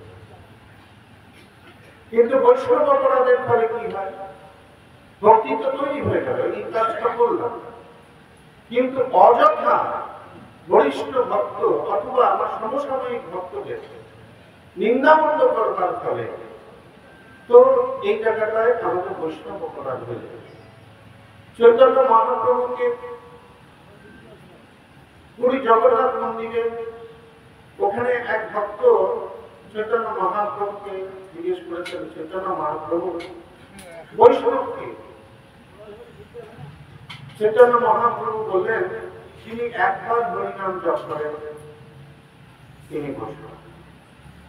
যিনি কোশ্চেন করেছিলেন সে মানতে পারল না, কোশ্চেনের আনসারটা মানে স্যাটিসফাইড হলেন, আরো কিছু হওয়া উচিত, একদম খুবই মামুলি হয়ে যাবে। বৈষ্ণব এত বড় সাবজেক্ট, আর যে একবার হরিনাম করে সে বৈষ্ণব, এটা আনসার। তো উনি পরের বছর আবার ওখানে গেছেন পুরী, আবার মহাপ্রভুর সামনে এসছে, মহাপ্রভুকে জিজ্ঞেস করে, মহাপ্রভু বৈষ্ণবকে? বলছেন, যিনি একাধিক হরিনাম কীর্তন করেন তিনি বৈষ্ণব। দুটো অ্যান্সার এসে গেল না, কোশ্চেন একটা, দুটো অ্যান্সার, কনফিউজ হয়ে গেল। সে তৃতীয় বছর আবার গেছে, তৃতীয় বছর গেছে আবার চৈতন্য মহাপ্রভুকে কোশ্চেন করছে, চৈতন্য মহাপ্রভু বৈষ্ণবকে? চৈতন্য মহাপ্রভু বললেন, যাকে দেখে ভগবানের দিব্য কথা, দিব্য লীলা শ্রবণ হয়ে যায় তিনি বৈষ্ণব। দেখুন কোশ্চেন একটা, আনসার চৈতন্য মহাপ্রভু তো স্বয়ং ভগবান, এমন তো না যেন কম বুদ্ধিমান মানুষের সঙ্গ করছি আর একই কোশ্চেন 3-4টে উত্তর দিচ্ছে। যদি একই কোশ্চেন আমরা 3-4টে উত্তর দিই, সবাই আমাদের কি বলে বলে বেকার লোক আছে। একটাই কোশ্চেন 3টে উত্তর হয় না, একটা কোশ্চেন একটাই আছে। কিন্তু চৈতন্য মহাপ্রভু যেটা বললেন, চৈতন্য মহাপ্রভু কি বললেন যে একবার হরিনাম করছেন তিনি হচ্ছেন বৈষ্ণব। তাহলে কি তারা ভক্তের মধ্যে 3 প্রকার ভক্ত আছে, কনিষ্ঠ, মধ্যম আর উত্তম, 3 প্রকার ভক্ত আছে। যে একবার হরিনাম করছে সে হচ্ছে কনিষ্ঠ ভক্ত। কনিষ্ঠ ভক্ত কারা? যে খালি বিগ্রহকে চেনে, কৃষ্ণকে চেনে, বিগ্রহকে চেনে, সাধুকে চেনে না। সাধু যদি এক সন্ন্যাসী যদি বিগ্রহ সামনে দাঁড়িয়ে থাকে তো সাধুকে প্রণাম করবে না, ও বিগ্রহকে প্রণাম করবে, সাধুকে বাদ। ও বিগ্রহ দিকে হাত ধরবে, বাবা মা এটা মা এই করতে থাকবে, সাধু বাদ, সন্ন্যাসী বাদ। ঠিক আছে, এই হচ্ছে কনিষ্ঠ ভক্ত। ঠিক আছে, তার অত জ্ঞান নেই সাধুকে, বৈষ্ণবকে নিয়ে চিন্তা। কিন্তু যে হরিনাম করছে, নাম করছে, সে কৃষ্ণ হচ্ছে। দ্বিতীয় হচ্ছে মধ্যম। মধ্যম ভক্ত হচ্ছে সে শাস্ত্র জানবে, সে নিজেকে আচার আচরণ করবে, ভক্তির সমস্ত আচার আচরণগুলো পালন করবে, সে আচার আচরণ করবে, পালন করবে, ভক্তিও করবে, আর প্রচারও করতে যাবে, প্রচারও করতে যাবে। আর প্রচার করতে গিয়ে সে ভক্ত অভক্ত দুজনকেই চেনে, ভক্তকেও চেনে, যে জানে ভক্ত আর যে অভক্ত, দুটোকেই চেনে, ঠিক আছে। কিন্তু শাস্ত্রীয় ভাবে কেউ যদি খুব পাণ্ডিত্য সহকার ওনাকে কোশ্চেন করে, তো সেক্ষেত্রে কিন্তু এই মধ্য ভক্ত সেখানে পেরে উঠবে, কেন শাস্ত্রীয় ভাবে তাকে অনেক কিছু উপমা দিয়ে সে আরেকজনকে কনভিন্স করে দিতে পারবে, কিন্তু প্রচার করতে পারবে, প্রচার করতে পারবে, যেটা উনি আচরণ করেন সেটা প্রচার করে দেবে।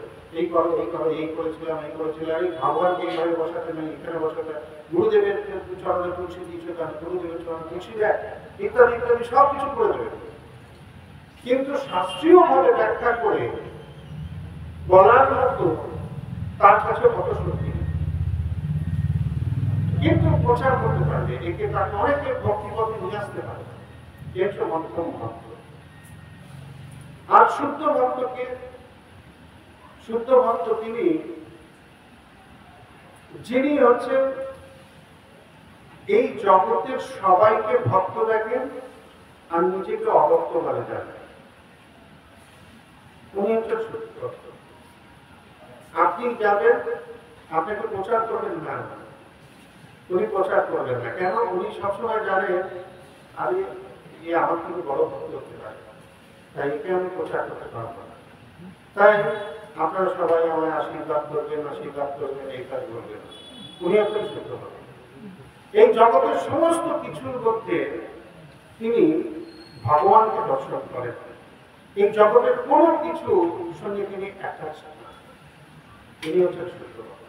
কিন্তু এই জগতেই আছে, এই জগতেই আছে। আমার যেমন বেনি তেমনি রবে, চুল ভিজাবো না, শুনেছেন গানটা?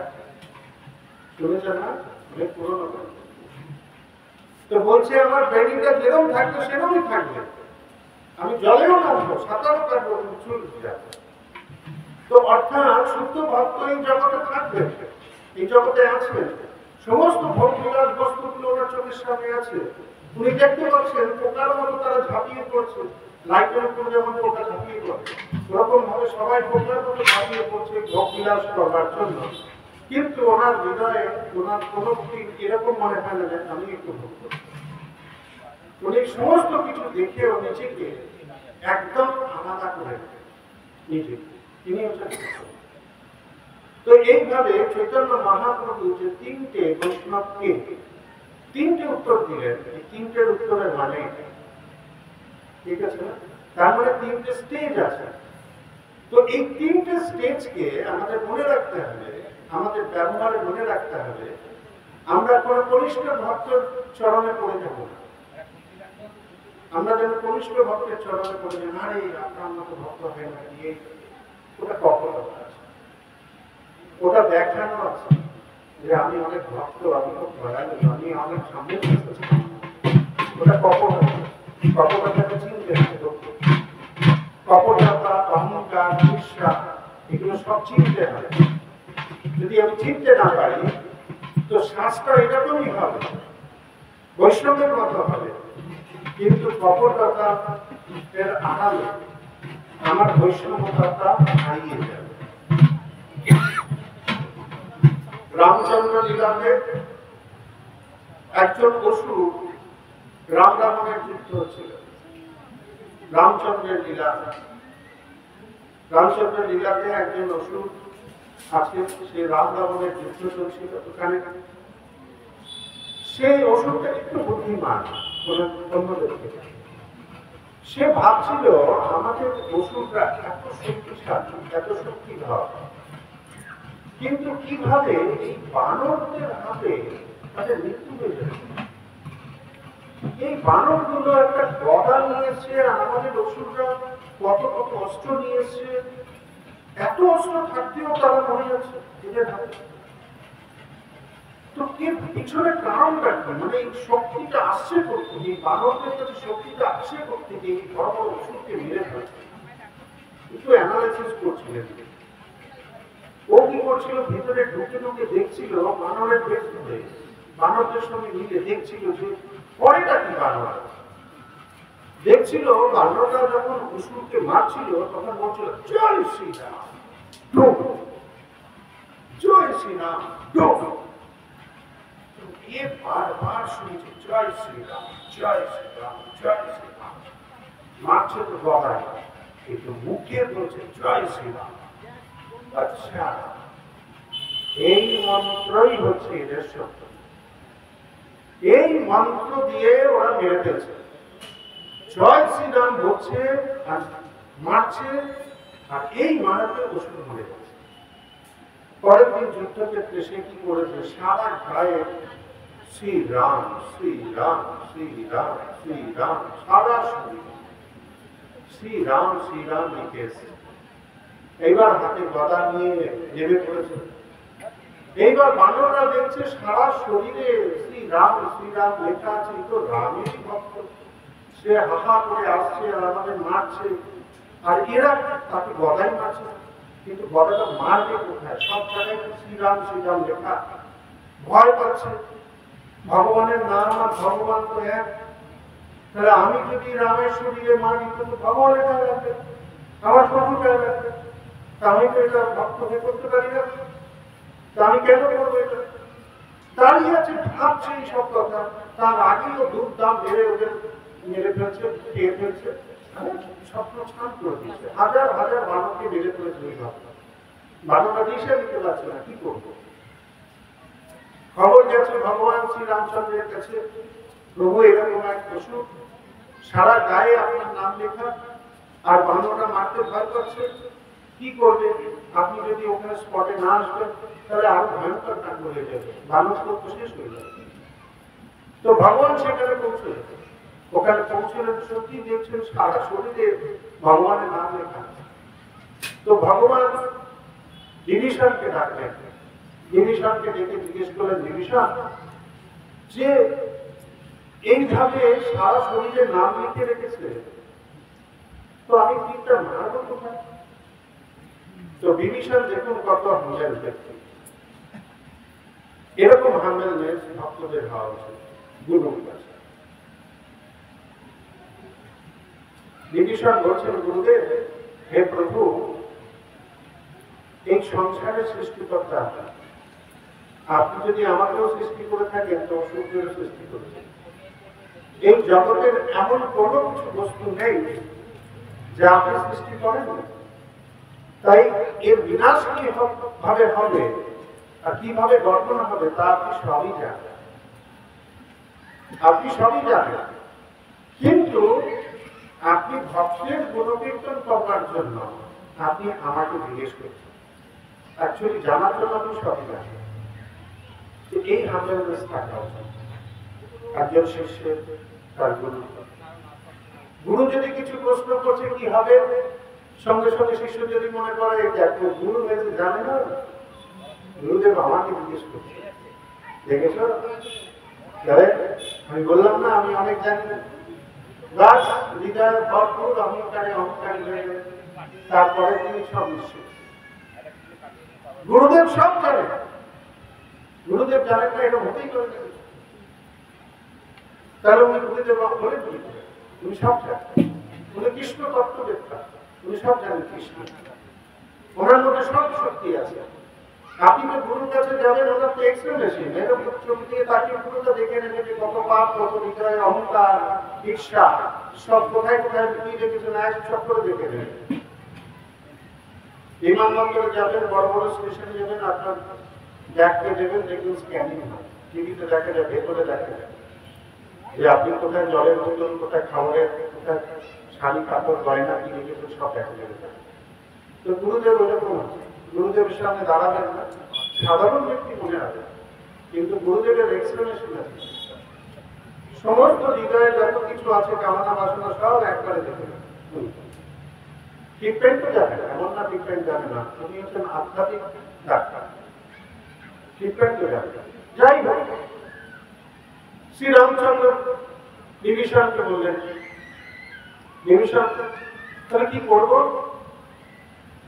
বিভীষণ বললেন, হে প্রভু, এই রাক্ষসের সারা শরীরে আপনার নাম লেখা আছে, কিন্তু ওর জিহ্বায় আপনার নাম নেই, আর ওর হৃদয়ে আপনার নাম নেই। তাই আপনার বাণটা আপনি ওর জিহ্বাতে বানান, যেখানে আপনার নাম নেই। তো শ্রী রামচন্দ্র করে জিহ্বাতে মেরে দিলেন এবং সেই অসুরের মৃত্যু হল। ঠিক আছে, তো আমরা বৈষ্ণব সাজার জন্য তো শাস্তি পারি, তিলক লাগিয়ে, চরকি মালা পরে, হাতে মালা নিয়ে, কিন্তু হৃদয় যদি বৈষ্ণবতা না থাকে, অন্যের প্রতি ভালোবাসা আমাদের হৃদয়ে যদি না থাকে, পরমুখে সুখী যদি আমি হই, কেউ ভক্তিতে এগোতে পারছে না, যদি জিজ্ঞেস করছে, প্রভু শুনেছেন তো অমুক প্রভু সেই যে দীক্ষা নিয়েছিল, আর এগোতে পারছে না, দেখছি চা খাওয়া সবই চলছে, যাকে বলছে তাকে হবেই তো ভালো হয়েছে, বার মেনে গেছে। তার মানে কি? পরবর্তী সুখী। বৈষ্ণব হবে না পরবর্তী সুখী, বৈষ্ণব পরবর্তী দুটি হবে।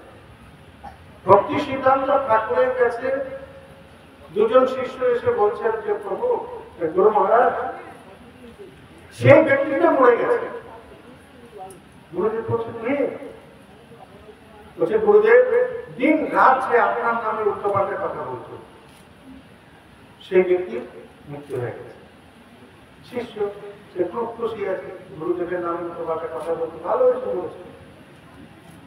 এই কথা শুনে ভক্তি সিদ্ধান্ত সরস্বতী ঠাকুর কেঁদে দিয়েছে, কাঁদছে। শিষ্য অবাক হয়ে গেছে, আরে একজন পাপ জঞ্জাল চলে গেল, আনন্দ হওয়া উচিত ছিল, আর আমার গুরুদেব কেঁদে দিল। একদম ও মানে আনিসি হয়ে গেছে, ভাবছো কি বলে দিলাম, কি হলো, আমার গুরুদেব কেঁদে দিচ্ছে, কি হয়ে গেল। তো নিজেকে চিন্তা করছে এরকম ভাবে। তো যখন উনি একটু স্বাভাবিক হলেন, তখন শিষ্যরা আমাকে জিজ্ঞেস করলেন, গুরুদেব, তখন আপনাকে খবরটা দিলাম আর আপনি কেঁদে ফেলেন, আপনি দুঃখী হয়ে গেলেন না? তখন বলছে, জানো তো, আমার ভীষণ দুঃখ হয়েছিল। বলছে, কেন? দুঃখ হওয়ার তো কথা না, ও তো আপনার সমস্ত কাছে আপনার অন্যায় করতো, এ ভালো না, ও ভালো না, আপনার নামে নিন্দা করতো, সমস্ত জায়গায় নিন্দা করতো আপনার নামে, তো কেন আপনি দুঃখী হয়ে গেলেন? তখন বলছে যে, ওই একজনই ছিল যে আমার কাছে সংকোচ করত, আর বাকি তো সবাই গুরুদেব গুরুদেব গুরুদেব, আপনার শ্রীচরণ, আপনার শ্রীচরণ খালি দিয়ে এই তো বলেছে। কিন্তু ওই একজন ব্যক্তি ছিল যে আমার কর্মগুলোকে, ভুলগুলোকে আমাকে চোখে আঙ্গুল দিয়ে দেখিয়ে, আজকে আমি সেই ব্যক্তিকে হারিয়ে, আমি এখন বুঝতে পারবো না যে আমার কোনটা ভুল হচ্ছে। দেখুন, তিনি হচ্ছেন শুদ্ধ ভক্ত, এই হচ্ছে তার কাজ। তো যখন আমরা শুদ্ধ ভক্তদের ক্যারেক্টার শ্রবণ করবো না, গুণকীর্তন শ্রবণ করবো, তখন বুঝতে পারবো যে আমি কোন জায়গায় দাঁড়িয়ে আছি। আমিও তো তিলক কেটে ভালো করে বসে আছি, সবাইকে দেখলে নমস্কার করছি, হরিবোল হরিবোল হরিবোল করছি, কিন্তু আমার হৃদয় আর শুদ্ধ ভক্তের হৃদয়ের মধ্যে কত ডিফারেন্স আছে, সেটা বুঝবো কি করে? একটা স্ট্যান্ডার্ড থাকলে তবে তো বুঝবো, একটা গুড কোয়ালিটি থাকলে তবে তো বুঝবে লোক কিন্তু ব্যাড কোয়ালিটি, তাই না? একটা গুড কোয়ালিটিকে সামনে রাখতে হবে আমাদের। একজন ভক্তকে সামনে রাখতে হবে যিনি আদর্শপূর্ণ ভক্ত। তো তিনি আদর্শপূর্ণ কি ভক্ত হতে পারবে? যদি আমাদের ঈর্ষার জন্য ধরে নিই যে ইনি না, ইনি না, ইনিও না, গুরুদেব তো আছে, গুরুদেবকে তো আমরা সামনে রাখতে পারি, গুরুদেবকে দেখে তৈরি করতে পারি যে গুরুদেব কিভাবে আছেন, গুরুদেব নিজের জীবনটাকে কিভাবে পরিচালনা করছেন, আর আমরা কি করছি। তো এইভাবে যদি আমরা বৈষ্ণবের সাথ সাথী, আর আমাদের মুখে ভগবানের কথা না থেকে আমরা যদি এর নামে তার নামে চর্চা করে দিই, পরব চর্চা করে দিই, তাহলে আমরাও সেই বছরের মধ্যে সারা গায়ে ভগবানের নাম লেখা আছে, ওখানে তিলক, দ্বাদশ সঙ্গে তিলক, দেখেছে না, হাতে মালা সব আছে, কিন্তু মুখে হরিনাম নেই, মুখে ভক্তের সমালোচনা। ভক্তের সমালোচনা,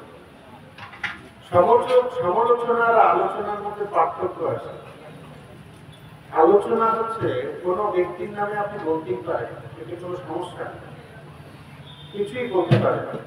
যদি কিছু দেখছেন ভুল ভ্রান্তি, আপনার বলার অধিকার আছে, এটা আপনি করতেই পারেন।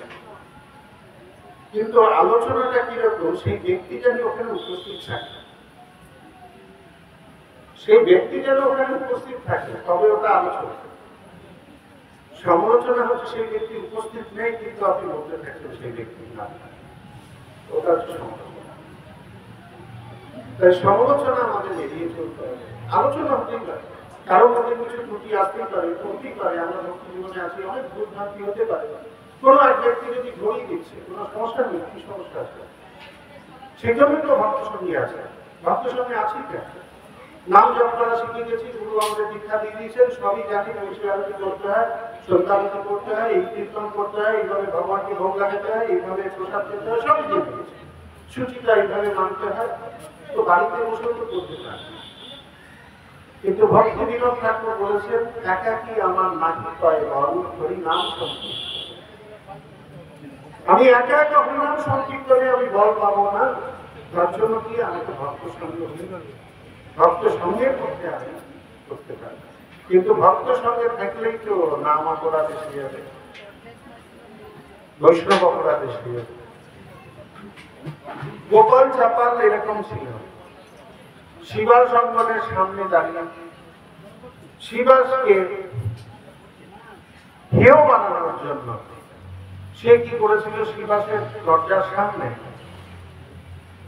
মাংস, পান, সিঁদুর, মদের বোতল, গাঁজা এইসব শিবাস অঙ্গনের সামনে ওর দরজার সামনে রেখে দিয়েছে। রেখে দিয়ে গ্রামবাসীদের বলছে, বলে দেখো দেখো দেখো,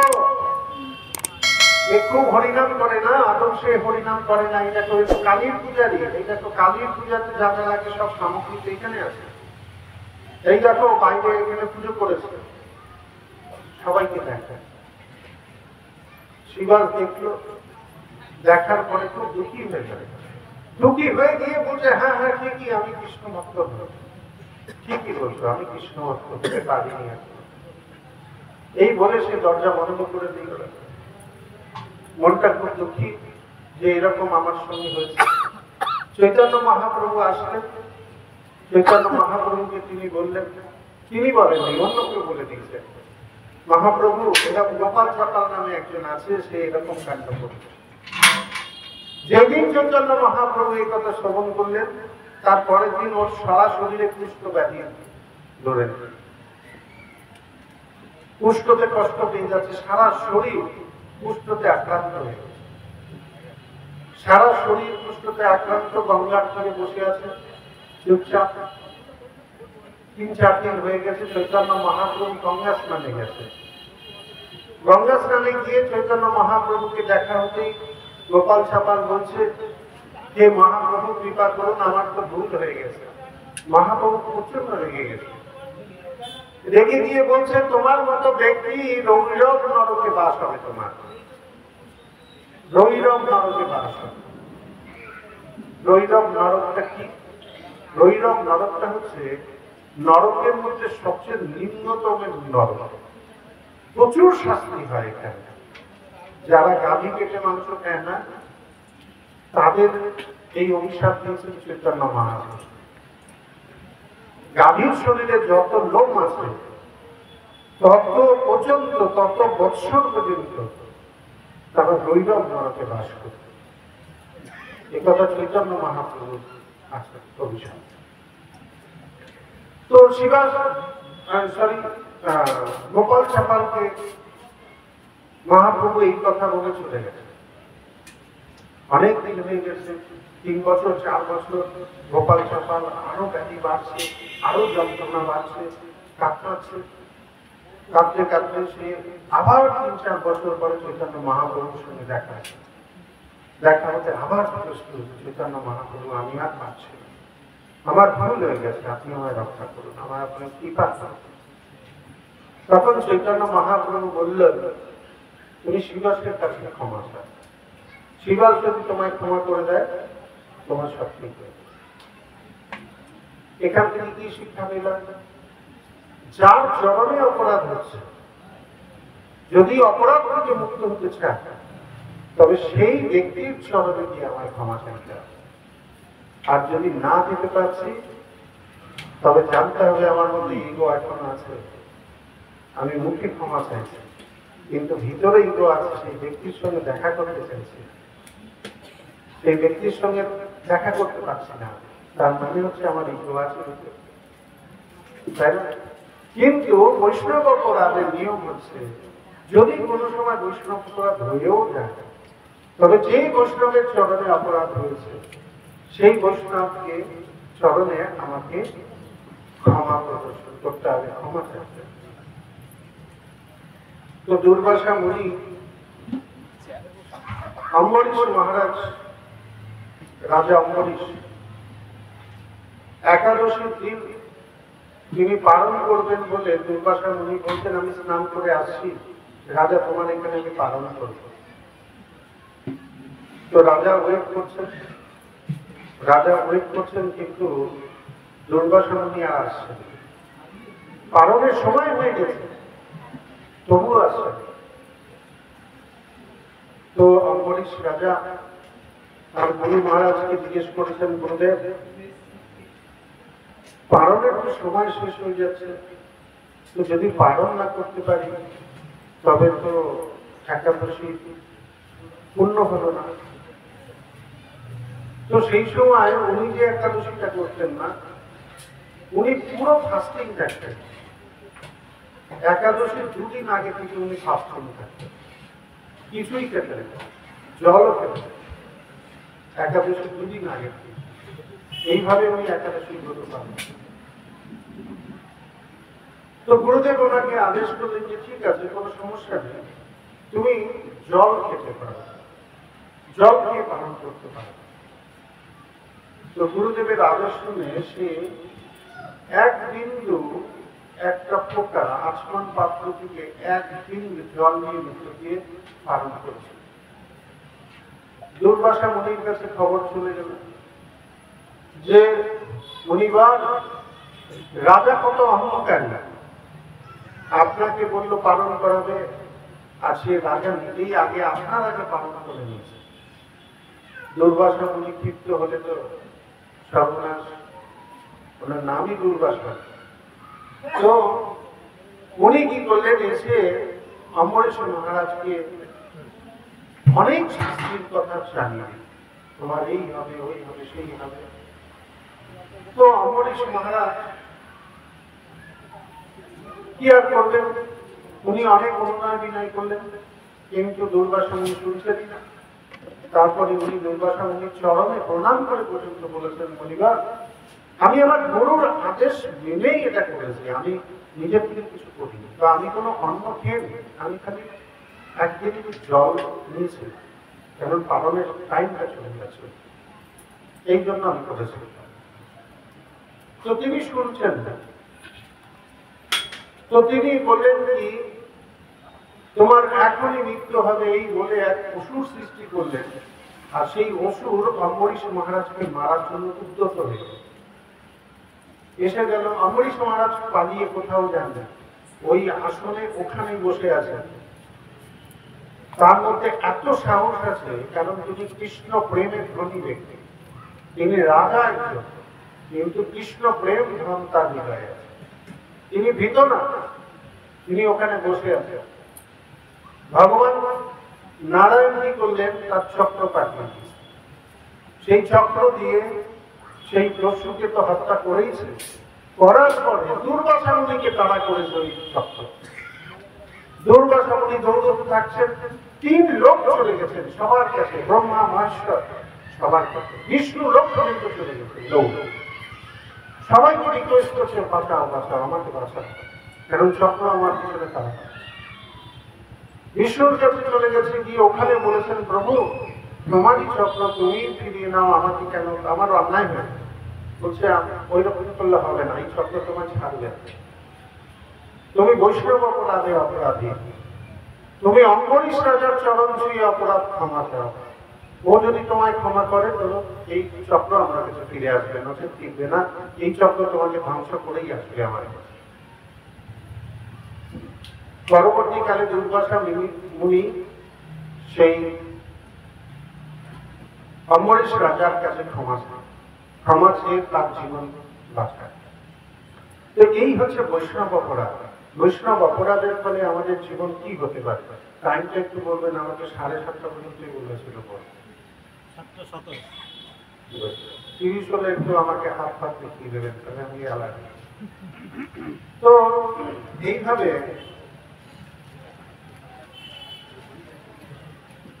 এটা তো গেল জানতে অপরাধ, বৈষ্ণব অপরাধ জেনে অপরাধ করছে। আরেকটা অপরাধ আছে না জেনেও হয়, বৈষ্ণব অপরাধ। তারও উদাহরণ আপনাদের সামনে প্রেজেন্ট করছি। একবার বৃন্দাবনে রূপ গোস্বামী পাদ তিনি ধ্যানে মগ্ন হয়ে ভগবানের লীলা দেখছেন। কি লীলা চলছিল সেখানে? যে শ্রীমতী রাধারানী বৃন্দাবনের কুঞ্জে গেছেন, আর সেখান থেকে তুমি ফুল চয়ন করছেন, ভগবানকে দেবেন, মালা গাঁথতে ফুল চয়ন করছেন, কিন্তু ডালটা একটু উপরে। আর কৃষ্ণ কি করেছে? পা দিয়ে ডালটাকে নিচে করে দিয়েছে। তো রাধারানী কৃষ্ণকে দেখেন, কৃষ্ণ আগের থেকেই উপরেই ছিল গাছে, আর পা দিয়ে নিচু করে দিয়েছে ডালটা। আর রাধারানী একটা একটা করে ফুল তুলছে। তো ফুল তোলার সময় কি হয়? উপরের ফুল তোলার জন্য আমরা কি করি? ডালপালাকে আরো নিয়ে আসি না আমাদের কাছে, হাত দিয়ে টেনে। তো উনিও এরকম ভাবে ডালটাকে ধরে টেনে নিচের দিকে আনার চেষ্টা করে আবার ফুলগুলো তুলছিলেন। আর কৃষ্ণ কি করেছিলেন? পাটাকে তুলে দিয়েছেন, আর পুরো ডালটা ওনাকে তুলে নিয়ে চলে গেছে। আর উনি ডালের উপরে ঝুলছে, আর পা নিচে চুরমুর করছে, আর কৃষ্ণ হাসছে। তো এরকম লীলা দর্শন হচ্ছে।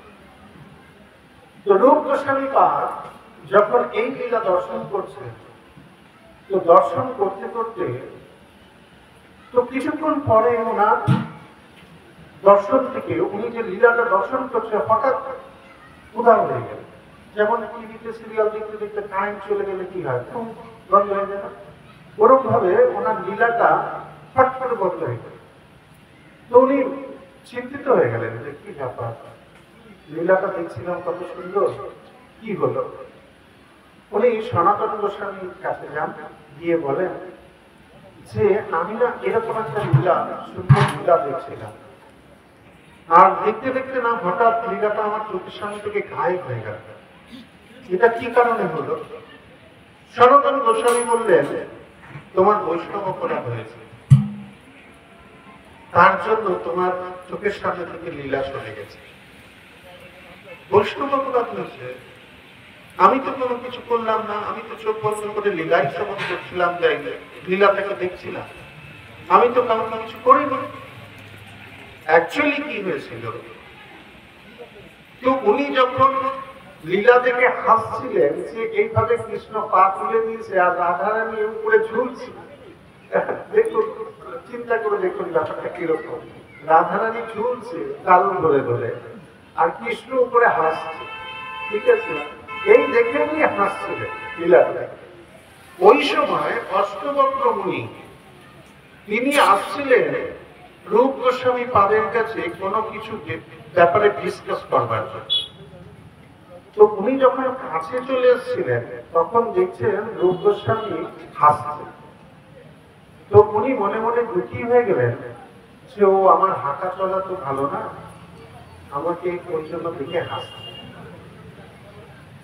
অষ্টবক্র বলি তো, উনি যখন হাঁটেন না, আটখানা ভাঁজ করে করেন। তো নানান ভঙ্গিমায় আটখানা ভাঁজ করে, তারপরে তিনি একটা স্টেপ নেন, আবার আটখানা ভাঁজ করে আরেকটা স্টেপ, এরকম ছিল। তো বলছে আমি তো একটু অন্যরকম হাঁটি, সবার মতো হাঁটি না, তাই আমাকে দেখে হাসছে। তো আমাকে দেখে যখন হাসছেন, ওনার কাছে যাবো আর কি বা আমি জিজ্ঞেস করবো, কি বা বলবো। এর থেকে ভালো চলে যায়। তো উনি চলে গেছে, ঠিক আছে না, ব্যাস মাঝখানে এই পর্বটুকু হয়েছে। এতে এতে রূপ গোস্বামী তাদের কি দোষ আছে? কোনো দোষ নেই, তাই না? কিন্তু সনাতন গোস্বামীকে বলার পরে সনাতন গোস্বামীকে জিজ্ঞেস করলে যে এর থেকে বেরোবো কি করে?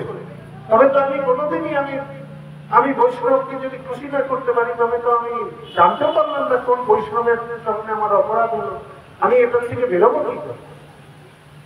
তো রূপ গোস্বামী পাঠ বললেন, তুমি বৈষ্ণব সেবার ব্যবস্থা করো, বৈষ্ণবদের, বৃন্দাবনের বৈষ্ণবদের ডাকো এবং তুমি সেবার ব্যবস্থা করো। কথা মতো উনি সেবা করলেন, সেবার ব্যবস্থা করলেন। সমস্ত বৈষ্ণবদের দেখছেন কি কি কোন কোন বৈষ্ণব আসছে। সনাতন গোস্বামী বলেছিলেন, যে আসবে না জানলে তার সঙ্গে তোমার অপরাধ হয়ে গেছে। এইটাই হচ্ছে দেখার বিষয়। সেই জন্য তিনি একদম গেটের সামনে আপ্যায়ন করছেন সবাই, আসুন আসুন আসুন, ভেতরে যান, প্রসাদ রেডি আছে, আপনারা পান, ইত্যাদি ইত্যাদি করে সবাইকে দেখছে। কিন্তু সবাই প্রসাদ নিয়ে চলে গেছে, তো একজন আসেন। তো রূপ গোস্বামী পাল সনাতন গোস্বামী পালকে বললেন, অষ্টভক্র উনি আসেন, বলছে ওনার চরণে অপরাধ হয়েছে, ইনি বিয়ে তুমি ওখানে যাও আর ওনাকে ক্ষমা চাও, আর ক্ষমা চেয়ে তুমি এখানে নিয়ে আসো। তো রূপ গোস্বামী পাল অষ্টভক্র মুনির কুটিরে যান, গিয়ে বললেন যে মুনিবার, আপনাকে আমি প্রার্থনা করে বলে গেছিলাম, তো আপনি আসলেন না কেন? তখন বলছে, কি আসবো, তুমি তো আমার হাঁটা চলা দেখেই হাসছো, সেই জন্য ভাবলাম কেনই বা যাবো, আমার কি দরকার, আমি তো হাঁটতে পারি না ভালো, যেরকম দিয়েছে ভগবান। তখন উনি বুঝে গেলেন, হে ভগবান, এনার চরণেই আমার অপরাধ হয়েছে। অ্যাকচুয়ালি তো লীলা দেখছিলেন, ভগবানের লীলা দেখছিলেন, এসে দিয়েছেন, তো উনি এটা মাইন্ড করে দিয়েছেন। তারপরে ওনার কাছে উনি ক্ষমা চান, ক্ষমা চেয়ে বলেন, আসল ফ্যাক্টটা বলেন, যে আপনাকে দেখে আমি হাসিনি, আপনাকে তার নতুন দেখছি না, এর আগেও তো বহুবার দেখেছি, আপনি তো বহুবার আমার কাছে এসেছেন, আপনাকে দেখে আমি হাসিনি, এরকম একটা লীলা হচ্ছিল, সেই লীলাতে আমি প্রবেশ করেছিলাম, আর সেখান থেকে লীলাটা বন্ধ হয়ে গেছে, আর আপনার চরণে আমার অপরাধ হয়েছিল, আসার জন্য আপনি আমাকে কৃপা করে ক্ষমা করুন। তখন উনি ক্ষমা করলেন, আর ওনাকে নিয়ে এসে এই বৈষ্ণব সেবায় ওনাকে বসালেন, বসিয়ে ওনাকে সেবা দিলেন, তবে গিয়ে উনি বৈষ্ণব অপরাধ থেকে মুক্ত হবেন। এখান থেকে দেখার বিষয়, শিক্ষার বিষয় আছে যে অনেক সময় আমাদের মুখের দ্বারা, বডি ল্যাঙ্গুয়েজের দ্বারা বৈষ্ণবকে আমরা হার্ট করতেই পারি, করে ফেলি, কিন্তু যখন কোনো কিছুই বললাম না, অন্য কিছুর জন্য বৈষ্ণব হার্ট হয়ে যাচ্ছে, তো ওখানে তো সনাতন গোস্বামীর মতো বিজ্ঞ পুরুষ ছিলেন, তিনি রূপ গোস্বামী পাপকে বাঁচিয়ে নিলেন বৈষ্ণব অপরাধ। কিন্তু আমাদের কাছে কি কেউ এরকম আছে? আমাদের কি আমাদের ভুল দেখিয়ে দেবে এরকম কেউ আছে? আমরা কি বুঝতে পারবো সেই স্তরে কি আমরা আছি যে আমার অনেক স্বীকৃত ভুলের জন্য তিনি কষ্ট পাচ্ছেন, সেটাকে বোঝার জন্য কি সেই শক্তি আমার আছে? যদি আমার সেই শক্তি না থাকে, তবে তো এই বৈষ্ণব অপরাধ আমার থেকে গেল। আর ভগবান বলছেন যে হরিনাম না করলেও, কেউ যদি হরিনাম না করে, সারা জীবনই হরিনাম না করে, কিন্তু একদিনের জন্য বৈষ্ণব অপরাধ না করে, তাকেও আমি কৃপা করব। কিন্তু যে ব্যক্তি আমার ভক্ত হয়ে হরিনাম করছে, আমার ভক্ত হয়ে সে ঘুরে বেড়াচ্ছে, ভক্তের আচরণ না করে বৈষ্ণব অপরাধ করছে, সে ডাকলেও আমি যাব। তার মানে অন্তিমে সে যদি প্রার্থনাও করে আমাকে, আমি তার সম্মুখীন হব। কেন? বৈষ্ণব অপরাধ এত গুরুত্বপূর্ণ আমাদের জীবনে। বৈষ্ণব অপরাধ আমাদের হৃদয়ের ভক্তিকে ড্রাই করে ফেলতে পারে, বৈষ্ণব অপরাধ। তাই আমাদের মনে রাখতে হবে যে যদি আমাদের কাউকে পছন্দ নাও হতে পারে, এরকম হতে পারে সবাইকে পছন্দ না, কিন্তু এক জায়গায় আসি পছন্দ না সবাই, তার কথাবার্তা ভালো বুঝতে পারি না, বা সে উগ্রভাবে কথা বলে, তাই এরকম ভাবে হোক, যদি এরকম আমরা বুঝতে পারি যে যদি এরকম হয় যে আমরা সেই ব্যক্তিকে ঠিকঠাক বুঝে দিতে পারি না, সঙ্গ করতে পারছি না, তবে কি করতে হবে, বুদ্ধি করে তার থেকে দূরত্ব মেনটেন করতে হবে। দূরত্ব মেনটেন করতে তো পারি, রাস্তা দিয়ে দেখা করে হরে কৃষ্ণ বলছি আর ডিটেলস নাও বলতে পারি, তাই না? তো ঠিক আছে, আর কিছু বললাম না, হরে কৃষ্ণ তো একটু বললাম, আর কিছু বললাম, কারণ আর কিছু বললে বেড়ে যেতে পারে, তাই না? কারণ হৃদয় থেকে একসেপ্ট করতে পারছি না। তো উনি যদি কিছু বলেন তো আমার আবার অন্য কিছু কথা এসে যেতে পারে, অপরাধ হয়ে যেতে পারে। তাই সবসময় মনে রাখতে হবে, গ্রাউন্ড লেভেলের থেকে যদি পড়ে যান, না যে জমিতে বসে আছে এখান থেকে উঠতে গিয়ে যদি একটু পড়ে যান, বেশি কোমরে কোমরে লাগবে না, অল্পই লাগবে। কিন্তু 10 তলা বাড়ি থেকে পড়ে গেলে কিন্তু কোমর, হাত, পা সবই ভাঙবে। তাই যদি একমালা জপ করছি, পতন হয়ে যাচ্ছে, কোনো সমস্যা নেই। কিন্তু 16 মালা জপ করছি, ভগবানকে ভোগ নিবেদন করে প্রসাদ পাচ্ছি, হরিগুরু বৈষ্ণবের সেবা করতে চাই, ভক্তের সেবা করতে চাই, তার মানে জানতে হবে আমি অনেক উচ্চ স্তরে উপরে উঠার চেষ্টা করছি। একের থেকে 1 তলা থেকে 2 তলা, 2 তলা থেকে 3 তলা উপরে যাচ্ছে। কেন? গুরুদেব আমাকে একসেপ্ট করেছে, আমার মিথ্যা হয়েছে।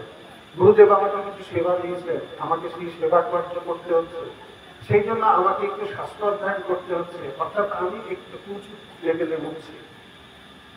তো মনে রাখতে হবে, উঁচু লেভেলে ওঠা মানে খুব সন্তর্পণেই উঠতে হবে, পাটা যেন স্লিপ না করে। যত উঁচুতে ওঠা ততই বিনম্র হওয়া, ততই হাম্বলনেস থাকা, এটা যেন মনে থাকে।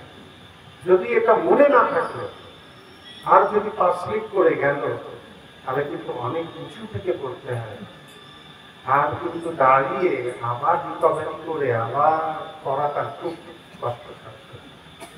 তাই আমরা যেন ভালো করে, যেমন পিছল রাখা, আমরা পা টিপে টিপে টিপে টিপে চলব, ঠিক ভক্তি জীবনেও আমাদের থেকে যেন অপরাধ না হয়ে যায়, ঠিক সেইভাবে সচেতন হয়ে পা টিপে টিপে টিপে টিপে চলবে। তো আমি আমার শিক্ষা গুরু এবং আমার গুরুদেবের থেকে যা প্রাপ্ত করেছি আপনাদের সামনে আমি বলার চেষ্টা করলাম। যদি আপনারা অনেক বৈষ্ণব আছেন এখানে বরিষ্ঠ, তো আপনারা যথেষ্ট হামবেন, না হলে আমার মতো একটা বরিষ্ঠ ভক্তের কথা শুনবেনই বা কেন এখানে বসে। তো সেই জন্য আপনাদের সেই স্মরণে আমার ধন্যবাদ প্রণাম। আমি এখানেই আমার দীর্ঘ কথা ভগবানের সমাপ্ত করছি। আপনারা আমাকে আশীর্বাদ করবেন যাতে আমার ভক্তি জীবনের অগ্রগতি হয়, আমি যেন ভালো ভক্তি করতে পারি, যেটা আমি বললাম সেটা নিজের জীবনে জানি আমিও এফেক্ট করতে পারি। হরে কৃষ্ণ কৃষ্ণ কৃষ্ণ হরে হরে, হরে রাম রাম রাম হরে। জয় শিল প্রভুপাদ কি জয়, জয় গুরু মহারাজ কি জয়। নিতাই গৌর সীতানাথ প্রেমানন্দে হরি হরি।